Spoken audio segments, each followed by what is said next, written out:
Hello, thank you for joining our session on sustainable organisations. Welcome to the session. It's a great opportunity for us to share some of our ideas that we've been developing over the last few years. I'm Brookes from the University of Lincoln. I've been working here for about 10 years, teaching strategic change, leadership, but particularly over the last 5 years, been working more with my colleague Matthijs on much more of a focus on sustainability and the challenges and problems around sustainability. So we're both going to present today. I'm just going to introduce, let Matthijs just say hello and let himself into the room. Hello everyone, I'm joining online. Well, the format of the session is going to be, I'm going to chat for about 25-30 minutes. And then we'll pick up any questions and we'll have a discussion from there, and Matthijs will pick up that discussion. So that's the format of the session. There's the two of us.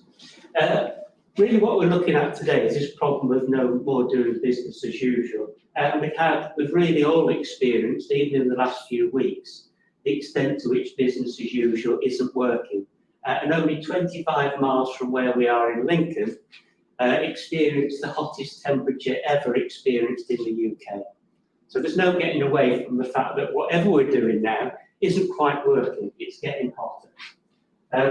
And that's not just in Lincoln, in the UK, there's worldwide challenges that are experienced, widespread societal problems, not just with the environment, but more broader than that.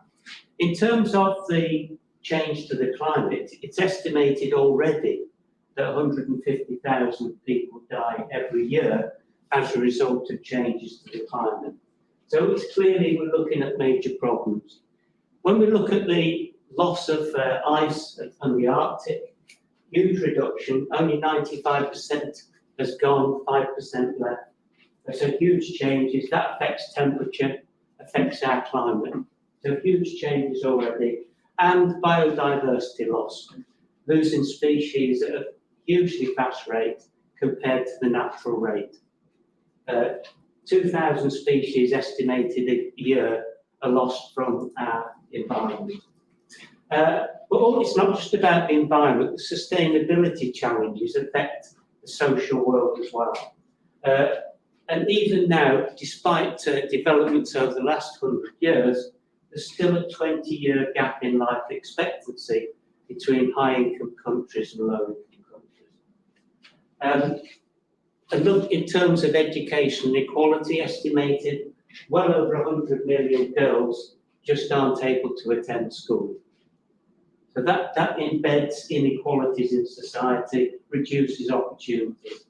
And when we look at the experience of the pandemic over the last couple of years, it reveals the fragility of business as usual.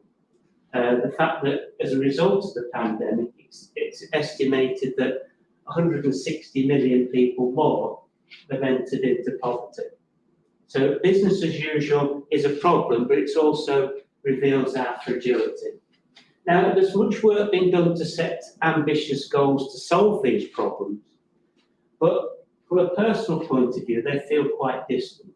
How can I do something myself, either personally or in my work, to affect these huge goals? The UN set these goals some years ago to try and address these challenges, but they seem quite distant. There's a feeling that we can feel quite powerless. What can we do? What can we do to address these issues at work, as individuals? And really that was the starting point for some of the work that Matthijs and myself have been doing around sustainability and sustainable organisations. What practical action can we take, particularly in our work, in our organisations and as professionals, to make a difference, to make this move towards being more sustainable and try and solve some of these global challenges that are not just experienced globally, but we're experiencing right on our doorstep here in Lincoln as well.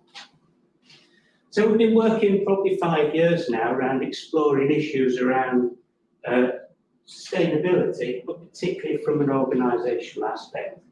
What can we do to address some of these problems? And particularly, why have we failed so far to address them? It's not as if we don't know about these problems, more of a problem that we haven't been able to solve them. And really that's what we're looking at. Why have we failed to address it so far? If we can understand that better, we might be able to deal with it better. And more importantly, how can we develop some imaginative solutions to start making some progress towards sustainability? And there's really one of the aspects that we've addressed is to try and reframe the problem. The problem's been around some time, and perhaps the way to develop some new knowledge and fresh thinking is to reframe the problem and ask some different questions. And that's what we've been trying to do. Now, really, we're talking about 50 years of failure. Back in 1972, the Club of Rome, and this book was written 50 years ago now, about the limits to growth. It already recognised that how we were depleting resources, the way we were on rapid increase in growth and consumption, just wasn't sustainable. So even 50 years ago, there was a clear view that we needed to do something to move away from it. And some progress has been made, but clearly when we look back at those problems that we still face, we still haven't done enough. We haven't made the transition in any meaningful way towards being sustainable. We're still locked in business as usual. At a societal level, but also in organisation. We make some difference, but we don't make a real sustainable difference. So we're talking about a failure, and really want to understand why we failed to make that transition at an individual, organisation and societal level. And there's a cost to that failure. It's not something it's a nice to be, it's already having a cost on people's lives, people's livelihoods, rapid increase in fires in Australia, in the US, many parts of the world, in Europe as well, and even in the UK. It's been relatively rare to have fires in the UK, but even in the UK, in the last few weeks, people's houses were burnt down by fire. So this is a present thing, and it's causing a cost. People's homes, people's livelihoods, and damaging the environment as well. So that's part of the reframing, to think about, well, let's think about, we know some of the problems we've got, but if we can understand why we've failed to address them, maybe in the next 50 years, or even shorter, we might be able to be more effective in addressing them. We've got no choice. We need to address them, or we'll experience even more of these costs. The other reframe is to think of the importance of organisations. And particularly in that past 50 years, the organisational aspect of society has grown even more powerful. A rapid increase in globalisation, but the size of big business corporations has grown very rapidly over those 50 years. And this piece of work by Amnesty International shows that out of the top 100 economic entities in the world, 51 of them are multinational corporations. Only 49% are countries. So there's probably, the multinational corporations are bigger than about 100 other countries, the economies of 100 other countries. So it's important for us to understand about organisations.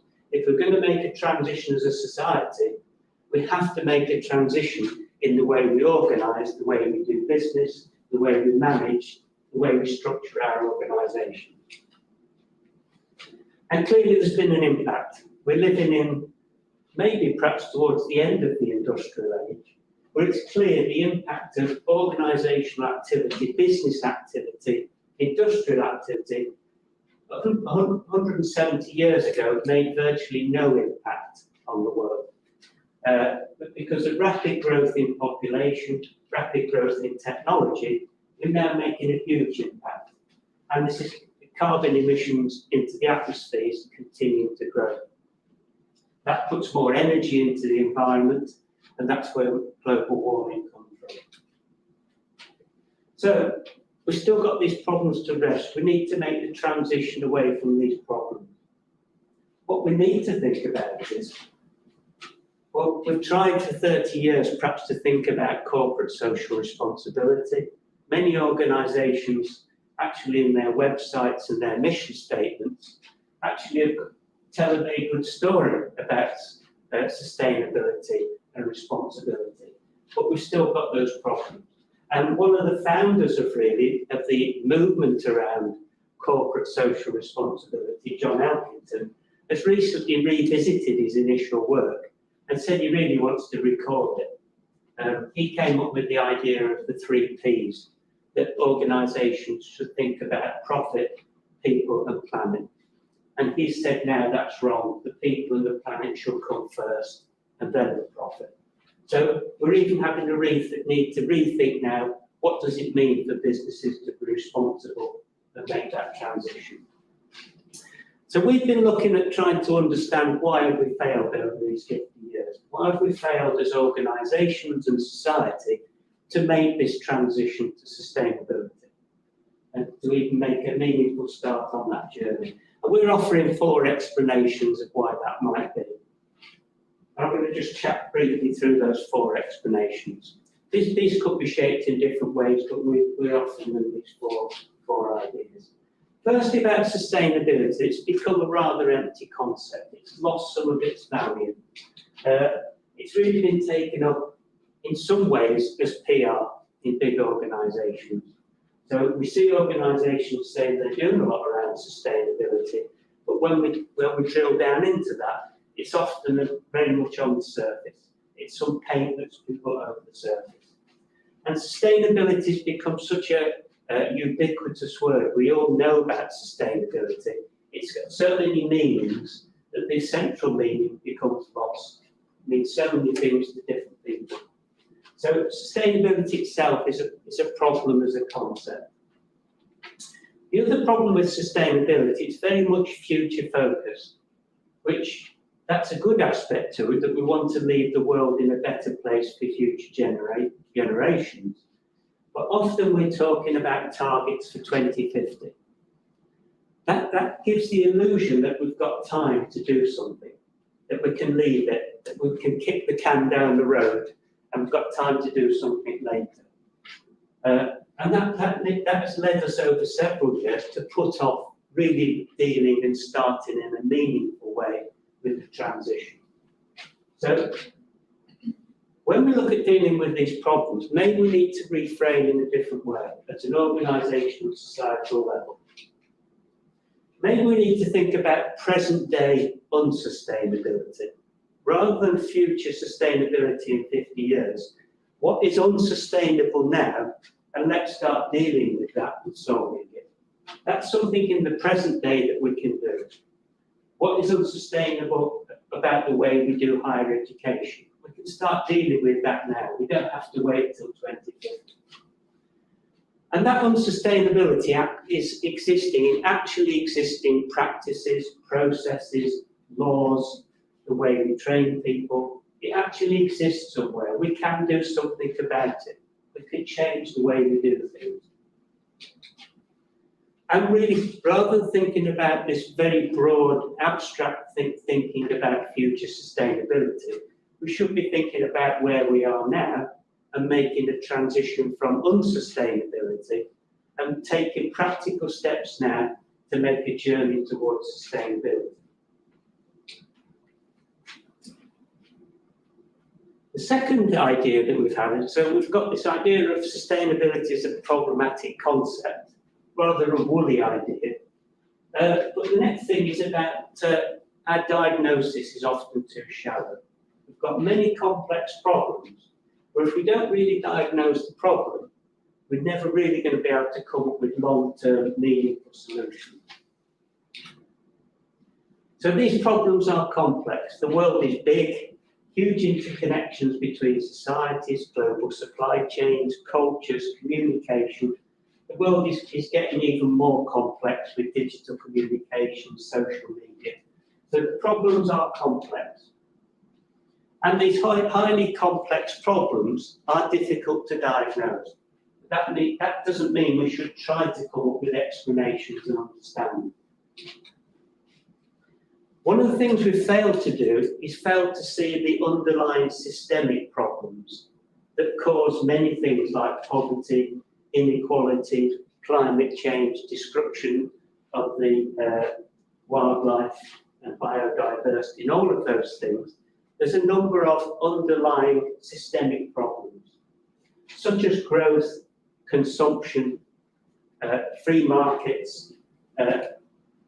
All of those things are underlying systemic problems that we need to deal with. But the problem is we're often constrained within the current logics. So whichever problems we try to deal with, we're constrained within the current business as usual. We're trying to solve the problems with business as usual, which really makes no sense. Business as usual is causing the problems, so business as usual is unlikely to be able to solve the problems. We need to think about different ways of doing things. So a deeper analysis and thinking beyond the bounds of the current logics and ways of doing things. And going back to limits of growth 50 years ago, it already said what some of those assumptions we need to challenge. It already said we need to be challenging continuous growth. It said we need to be challenging the amount of pollution that we're putting into the environment. So it was all 50 years ago, it was challenging those assumptions, and we need to be doing that now. But in large respect, we're still running our global economy based on those assumptions that were recognised were flawed 50 years ago. And even when things are failing in front of our very eyes, only in the last 2 weeks, many of the beaches were closed around the UK because raw sewage was being pumped onto the beaches, which was something in front of our own eyes and in our noses was telling us that markets have failed. That however we're managing that water market, it's failed. Yet we still try and solve it by the same business as usual, more markets, more competition. We need to think of something different. Thirdly, we lack our imagination. It's difficult to think beyond the highly normalised, the hyper-normalised reality that we live in. It's hard for us to imagine what business as usual could be like, something different. And going back, again, probably more than 40 years, Margaret Thatcher, very influential in changing economies in the UK and influential worldwide. One of her favourite phrases was this idea that there is no real alternative. The idea that markets, capitalism, consumption, growth is the answer to all of our problems. And that pretty much is the dominant view. That's what underpins business as usual. People have shortened that to TINA. There is no alternative. But if we're going to move and make a transition to sustainability, we really need to address that, really move beyond that and think that there are alternatives. So let's move beyond that. There are alternatives. It's a myth that there aren't any alternatives. And even if we look at the scale of alternative economies, alternative ways of organising, alternative ways of running the economy, there are already huge aspects of our economies are already running on alternative models. In the US, $1 trillion of the economy is based in the not-for-profit sector. So that's significant. That is not doing business as usual. In the UK alone, 60 billion of our economy is based on sustainable enterprises. So there are alternatives. It's not something we need to imagine, it's actually happening. But we need to extend those different ways of thinking about doing organisation, doing business. And even when we explored in the, I mentioned about bushfires early on, extensive bushfires in Australia, and there were alternatives to solving those bushfires. And the way that was done was by going back to knowledge that had been around 65,000 years ago. So the alternatives are often out there. We don't even have to invent them. Some of the knowledge about solving these problems is there. And we know that we can repair the environment. Early on in the pandemic, when industrial activity virtually shut down, we had dolphins swimming up the Grand Canal of Venice. So if we can do things, we can change things. It needs a paradigm shift. We need a greater imagination. We need to put on a different pair of glasses and see the world through an ecological worldview, a social worldview, rather than purely from the world of business. Finally, we need to think about how we make change. Technology on its own will not solve our problems. It will be a simple solution, and technology will be part of that, but it won't on its own solve our problems. And even our way of managing change at the moment simply isn't working. The head of the UN said we're simply not on track to achieve our goals by 2030. We need to do something different. We're very good at setting goals. We're really excellent at setting goals, but we're not so good at achieving them. So when we look at this, is quite a neat graph showing we've had about 26 climate conferences over the last 20 years. And when we look at what's happened, we've had 20 climate conferences, we've set 20 different targets and ambitious targets, yet when we look at that graph, emissions have continued to rise. So we need to not be just good at setting targets, we need to be better at achieving them. And technology in its own won't solve it. We had a brilliant breakthrough with addressing the COVID pandemic. We invented some vaccines, which actually have made a huge difference. And we've vaccinated 133 per 100 people in high-income countries.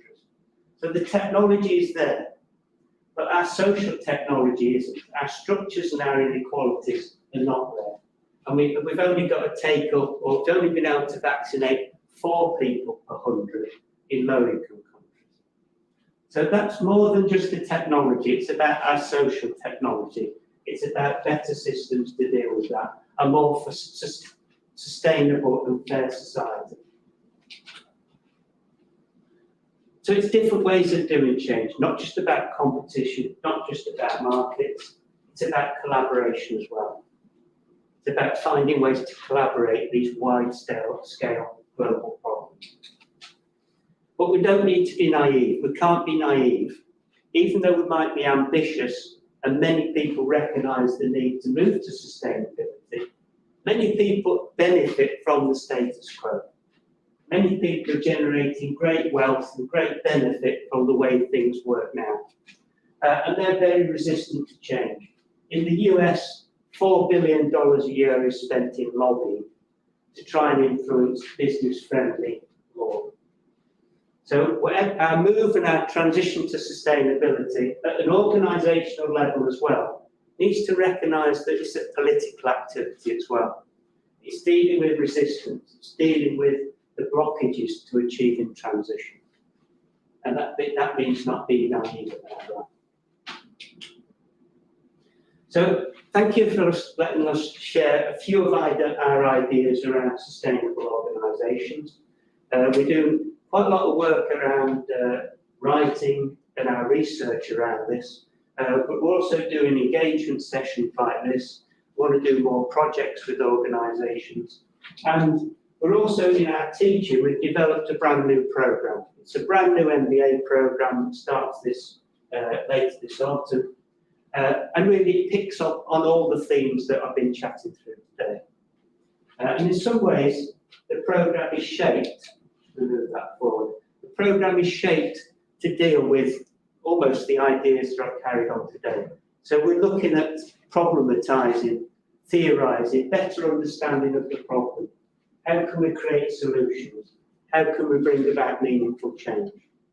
And it's a very flexible programme, a 2-year programme, a part-time programme, and there's 5 intensive 2-day events across the year.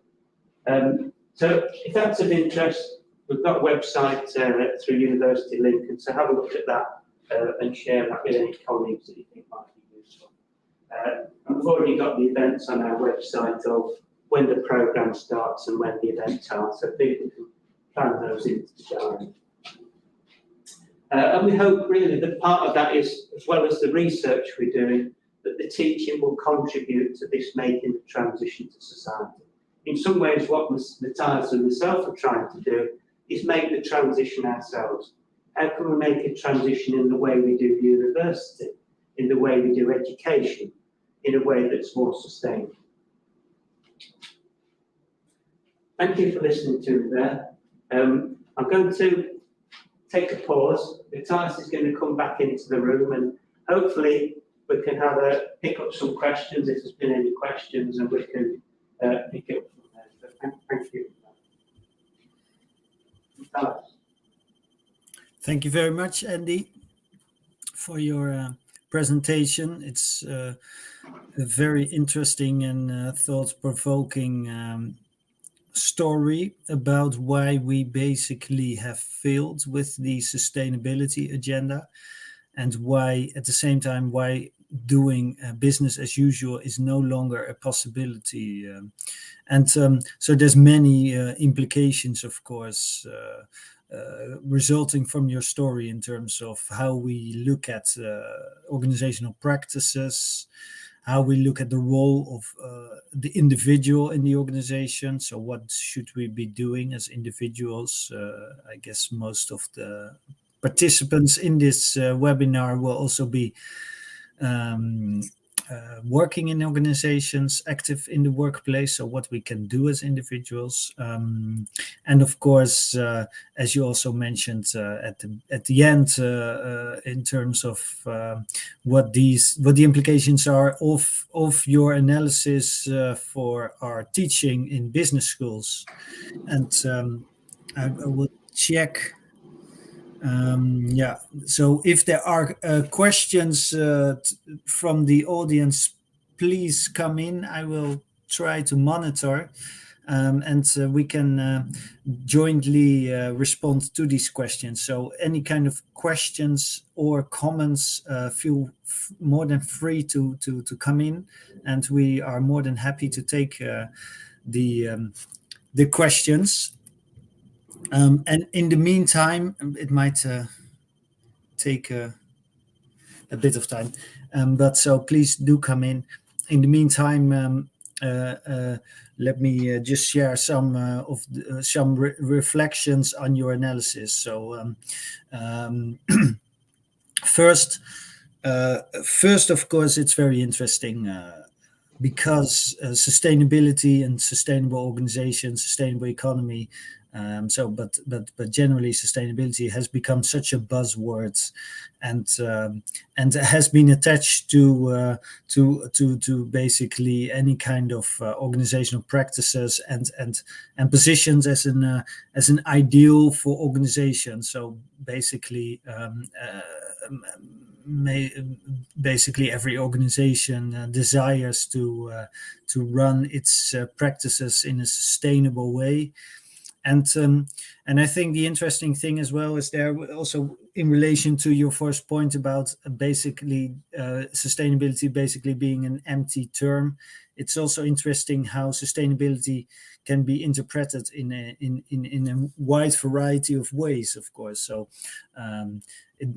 in some simplistic ways, we might attribute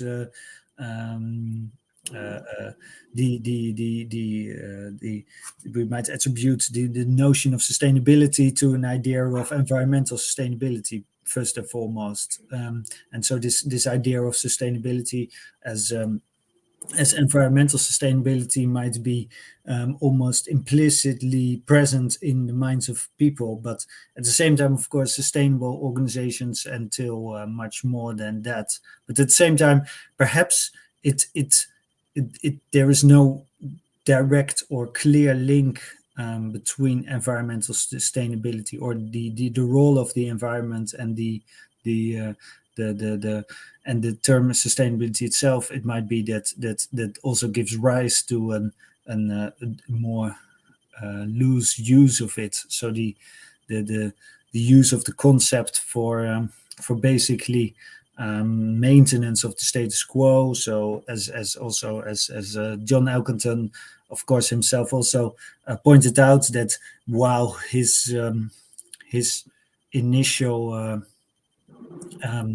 conceptualization of the bottom line, the triple bottom line, as an authentic concern for both the well-being of people and the planet, and at the same time profit, has over time, since 1994, since he of course coined that, has also perhaps been misused to prioritize profit at the expense of people. So Andy, I was wondering if you have some thoughts on that issue. So to what extent, actually, that's what I'm wondering. To what extent have concepts such as the triple bottom line, sustainability itself, or the SDGs, to what extent is it also being misused to perpetuate the status quo of unsustainability, while at the same time perpetuating or at the same time projecting an image of the organization of societies, in theory, practicing the triple bottom line or SDGs. Yeah, I think thinking about Elkington's ideas 25 years ago did feel quite radical. It was a radical idea of its time, even to suggest that businesses should have a broader purpose than profit. But I think what's happened, he's recognised and frustrating, is how effective business as usual is at incorporating these ideas. It can take these ideas and incorporate them within the business as usual. In some ways, take advantage of them and not really make any meaningful change. So it can almost adjust to these new ideas and almost take advantage of them, because in effect, even Elkington's ideas and corporate sustainability has been now encompassed within it being used as a tool for profitability and commercial advantage. So I think there's something about these ideas, when they become quite broad and abstract, there is a danger they will be diluted. I think what we're trying to do in our thinking around actually existing unsustainability is to identify actually existing practices and problems or ways things are done now. It might be about the law, it might be about the way professional bodies work, actually tackling actually existing practices, because that's harder to accommodate changes in practice than it is to accommodate a concept. A concept can be taken and done with what you want with it. And I think that's what our frustration was, thinking about, well, how can we make any meaningful change? Well, we can talk about sustainability in the university. Unless we start really radically changing how we teach, it won't change anything. We in some ways, incorporate sustainability in our business as usual teaching. We don't change what we do. So in some ways, we're trying to practice some of the ideas that we preach. Do you think, Matthijs, as well, there's a challenge in terms of sustainability being an empty concept or a very broad concept? But the same goes for organisations as well. And I think that's where there's more work for us to do. And part of our work is saying, well, organisations and the domain of organisations is not just thinking about the organisation I work for, it's about the profession, it's about professional bodies, but it's also about sectors. So the organisational domain or area of organisations is very broad. We need to be thinking not just about organisations individually, but entities, professions, sectors, the food sector, the transport sector. So do you think there's some value in exploring that as well, because I think that's how the people practically in organisations can start to address these issues. Mm-hmm. Yeah. Let me first respond to your question, Andy, and then we'll take a question from the audience. The first one, responding to your question, I think absolutely. There's of course a wider call to relabel the business school as an institution to a school of organizing. And I think that's quite appropriate. And of course, it would only be meaningful if the actual activities that happen in such a school would also be changed accordingly. But the notion of a business school itself, of course, already leads to an implicit an assumption of that business school exists for business, for commercial business, that we teach students to run a business themselves, or to be able to work in commercial business. Whereas if we look at the actual people in the business school, for instance, in our own business school in Lincoln, people are not necessarily interested in business anyway, but much more in the process of organizing.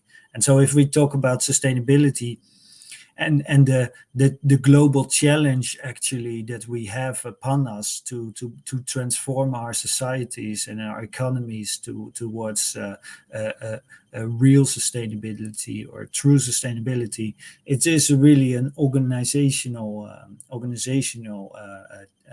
challenge and a problem of how do we organize as societies. And I think we also, in that sense, need to move beyond the idea of the organization as an entity that exists for the creation of profit, or for the creation of shareholder value, and so on. And I think it's also because, of course, we might be aware of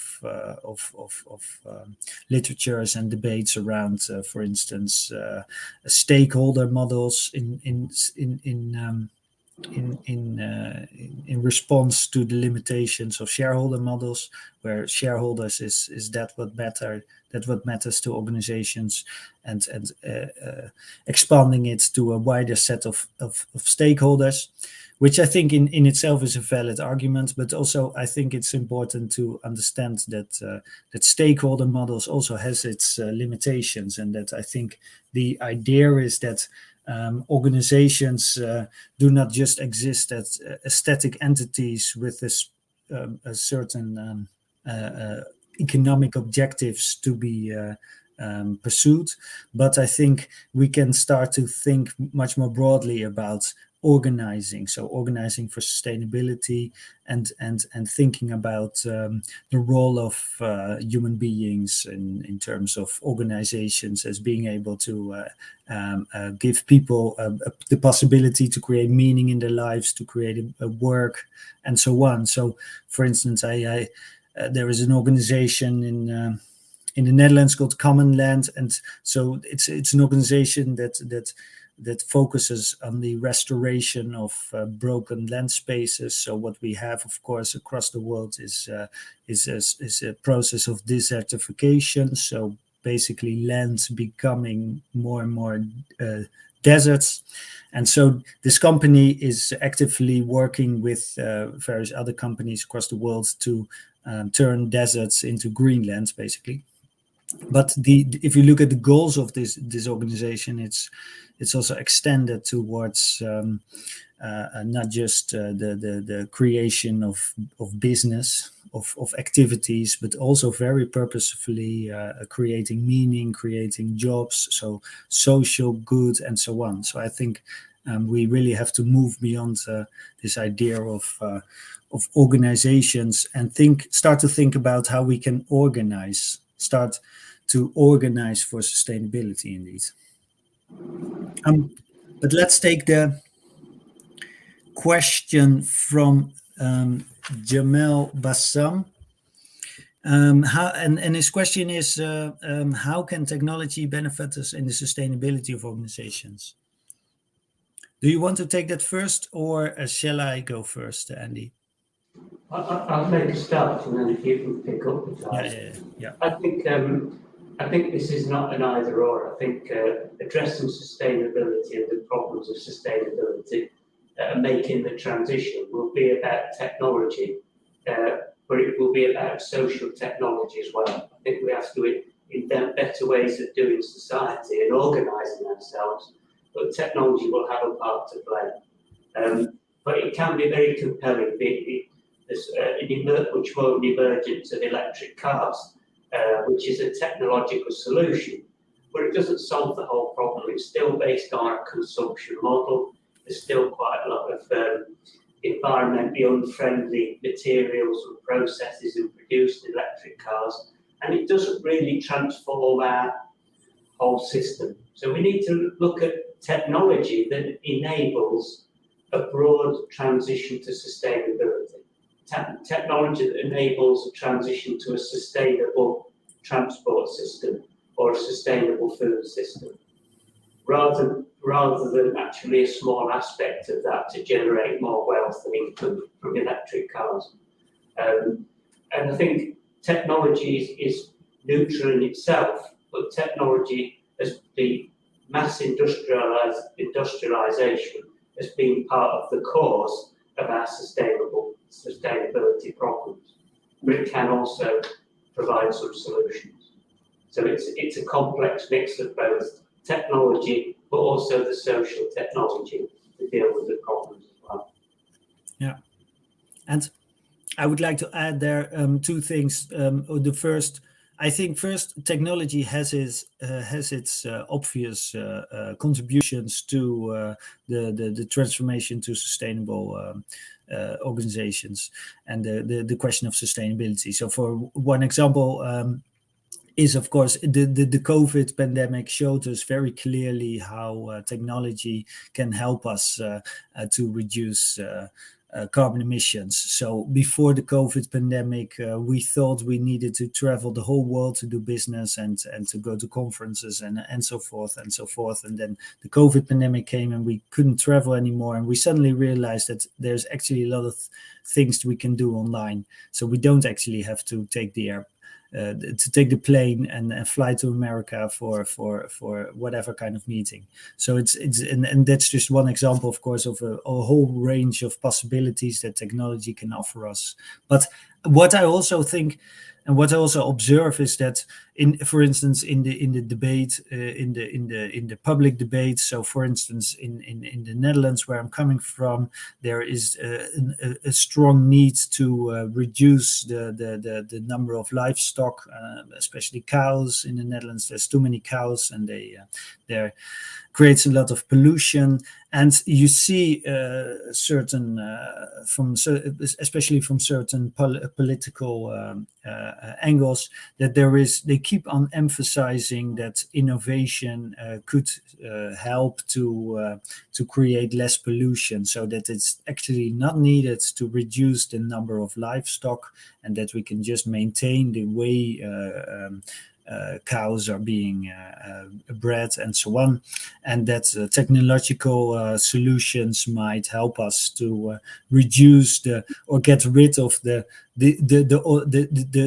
so-called the dirty problem that is left, right? Basically the cow shit and so on that creates all the problems. And so what we can observe here is that there is often this idea behind technology of this mythical fix, this technological fix that can help us to get rid of all the problems that we have created as humankind, and that it's not really needed to radically alter our lifestyles and our consumption patterns, and that over time technology will save us and help us to deal with all those climate issues that we are facing. And I think that kind of mythical thinking may delay actual climate action. And so that is something that we really have to be careful about. Another question, Andy, is from Nana Blomqvist. She asks, as an economics graduate 20 years ago, as long as we keep teaching economics the way we always have, what hope is there? I think that's a really excellent question. Thank you for that. Yes. One of the radical things about our programme in some way, is we're trying to break down the disciplinary boundaries. So this is an interdisciplinary programme where we're trying to address and try to understand these problems around sustainability in a multidisciplinary way. So we're trying to understand what are the economic aspects. So we're not studying economics in isolation in terms of teaching classical economics on this programme or in our work. What we're looking to do is try and find out what are the explanations of why our current economics is causing these problems. To what extent does our business as usual economics cause these societal problems that we're facing? In the environment, in society, damage to culture, damage to people. And really it's an excellent question that if we're trying to break beyond the mainstream. And in the programme that we've developed, it isn't about studying a series of topics. We're starting with the problem and then trying to make sense of it through the lens of economics. And really try to make it, our aim will be in higher education in the disciplines, that the disciplines need to make a transition to sustainability. Economics needs to make a transition to be sustainable economics. It needs to have a vision of what economics means in the future sustainable world, and economics needs to be able to understand that. But it's a perfectly valid question. I think it highlights the point about not being naive about the barriers that we face, about anybody that's trying to make a difference in sustainability in a university or an organisation. There will be powerful forces resisting that, powerful forces that are well invested and their identities are embedded in the mainstream economics. And there's whole life has been teaching those. So there are real challenges, political challenges of persuasion, and trying to get past those barriers. But it's a really excellent point. We need to find new ways of doing economics, not keeping on teaching the old ways. Yeah. And during the COVID pandemic, I think we have talked a lot about hope and the importance of hope, and I've also attended quite a few sessions, online sessions around hope, and I think it's crucial to retain some kind of hope for a better world in that sense. But at the same time, the situation, we also have to be realistic and know that the situation is quite hopeless. But nonetheless, the question then to us is, as individuals, for instance, then what choice do we have to give up and indulge in some kind of hopelessness, or retain some hope and do what we think is the best way forward. I think I agree there.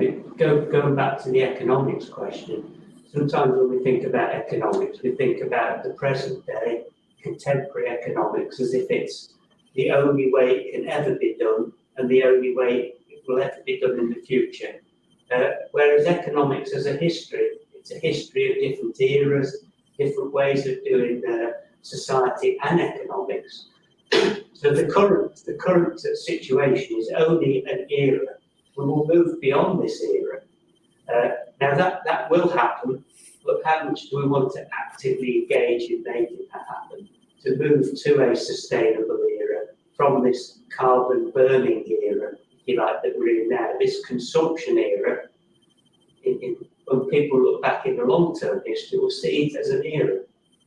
So the hope comes from looking back at history where societal change does happen. We live through eras, and humans are very creative, innovative, and have changed societies before for the better.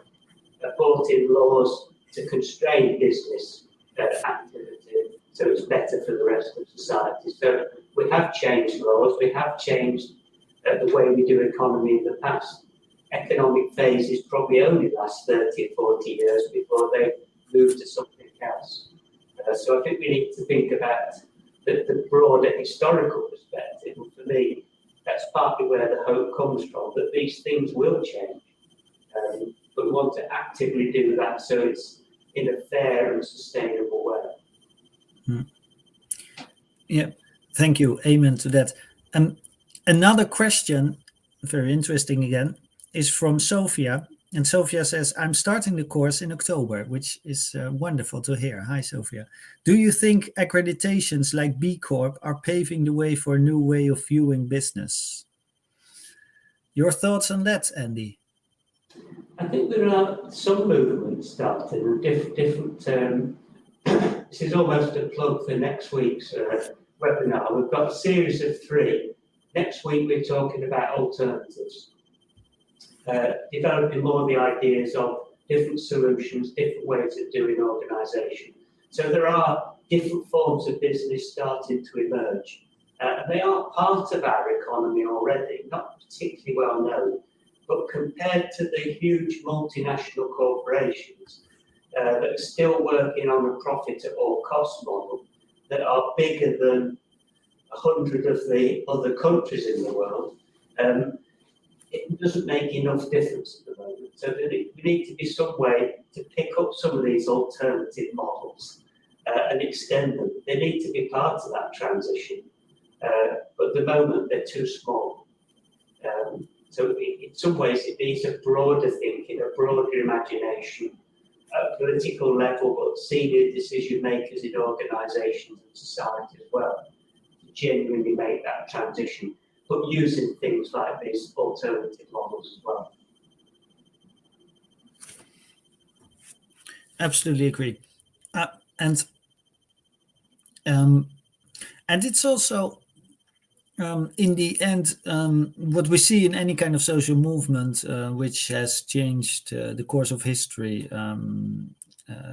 we see that it's only a small percentage of the population that is really needed to get social change actually happening in societies. So when we talk about the civil rights movement and anti-slavery and so on. So there's often a misconception that we need mass movements, and of course we do need mass movements to get societal change, but it's also only often a small minority that actually drives those changes. And so in the end, what we see, of course, is that also that many organizations and business leaders are also following the trends, and in that sense, there is, I think, a role for each and every individual. So, last question, perhaps, looking at the clock, because there's a question from Anne. Good afternoon. This has been a really interesting talk, so thank you. Are you working with any organizations to make changes based on your research in this area, or have plans to? Andy? Yes.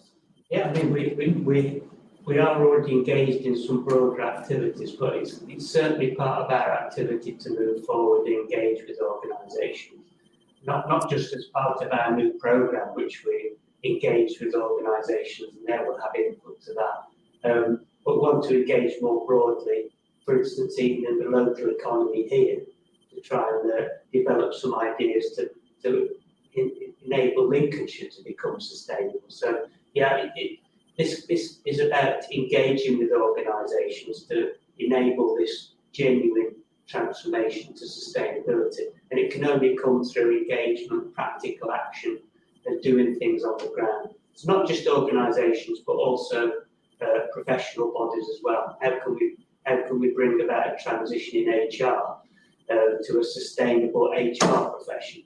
So there's a whole series of things and opportunities for us to develop. Yeah. That's great. I think we might just come in shortly up to our final thing. Thanks, Matthijs, for fielding the questions. Great questions, everybody. Thank you for those. Thank you for giving us the opportunity to share our ideas. This is the first of a three-part series, so we're following up in a bit more depth next week on imagining alternatives and developing solutions. Part of that's building on some of the research and writing we've been doing about how our society becomes hyper-normalised, that we take things for the current reality as the only way it can be. And we need to break out of that to develop more imagination. And then we've got a third webinar a fortnight after that about this idea of just what you've been talking about, Matthijs, about change, different approaches to change, learning from change, how we've changed in the past as well, about social movements and that political movement tactic. So do follow up on our website to get some more information. Sign up hopefully for the future webinars. The recordings of the webinars will be posted up as well. So feel free hopefully to share those as well if people might be interested in. Share the link to our new programme. We're keen to get as many people as we can on our new programme that starts in October. And we're also, might be able to pick up the link to, we're writing some short blog pieces as well to go with all of these webinars. So look out for they're on the Lincolnshire International Business School blog site, so you can pick up the blogs there as well. But I think I'll draw things to a close. Thank you to Matthijs. Thank you for all the team at Lincoln for helping us put the webinar together here. And thank you everybody for joining us. But you can find Matthijs and myself's email, so drop us a line if you wanted to have an individual chat as well. We're very keen to just engage and extend the dialogue and the discussion. So thank you everybody. I think we'll draw to a close now. Bye everyone. Thank you, Andy. Well done.